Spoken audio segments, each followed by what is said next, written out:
Hi guys, welcome to my videos. So guys, today in this video we are going to walk through step by step how to fill up New Zealand passenger arrival card step by step. Before I proceed further, I would like to clarify neither I am an immigration consultant nor I am a government body. So if you take anything out of this video, you do it at your own risk. So guys, this card is used when you travel to New Zealand. Like before entering to New Zealand, and you go for your declaration, this card needs to be filled up. Every country has their own process. Earlier Canada too had something similar, but now they have like electronic based process.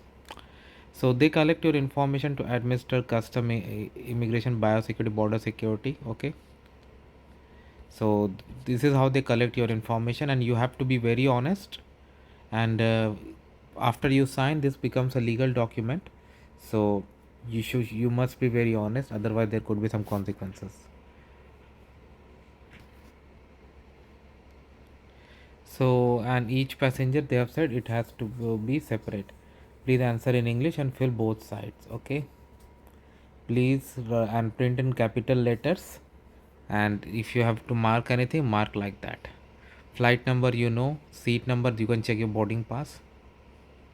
Then from where you boarded this aircraft, your passport details, family name, given name, date of birth, country of birth, occupation, full contact or residential address New Zealand where you are going, phone number, email.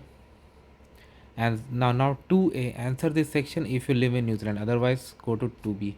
So for 2A it's very simple, which country you spend most of the time, the main reason you were away for your trip, that you put, which country will you mostly live in next 12 months, that you need to provide.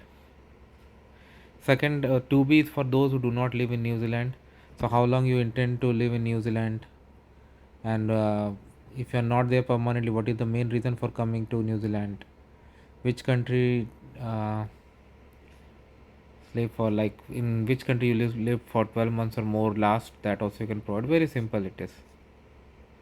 And list of the countries you have been in during past 30 days, in past almost 1 month, which countries you visited. Do you know the contents of your baggage? So you have to put tick.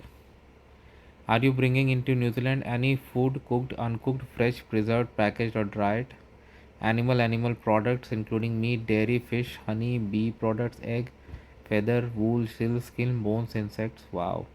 Plant or plant material. So basically any food that you have, any plant material, any animal material, you have to declare.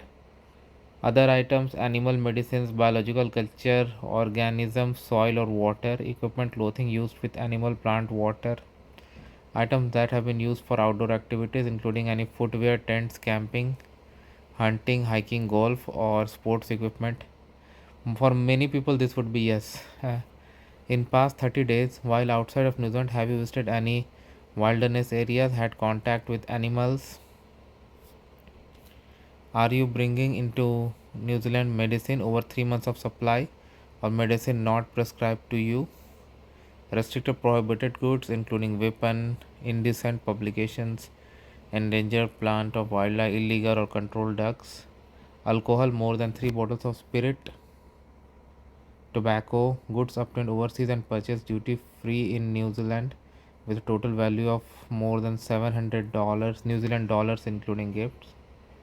Okay, for cash 10,000 or more foreign equivalent including travelers check, bank draft, money order, etc. This also you need to put as per your case. Do you hold a New Zealand passport or residence class visa or a resident visa? If yes, go to 10. Are you a New Zealand citizen using a foreign passport? Go to 10. Do you hold Australian passport? Then go to 9. All others, you must live before a visa or face deportation. Okay. 9 is about criminality. Have you ever been sentenced to 12 months or more in prison? I declare the information is given true, correct, and complete. So once you sign, it becomes legal. So be very careful and be honest, because as they have warned you in the beginning itself, that there could be severe penalties. You could be prosecuted. Your goods can be confiscated. You could be subjected to fine, imprisonment, and in the worst case, even deportation. So be very careful. Thanks for watching this, guys. Please subscribe to our channel. Thank you.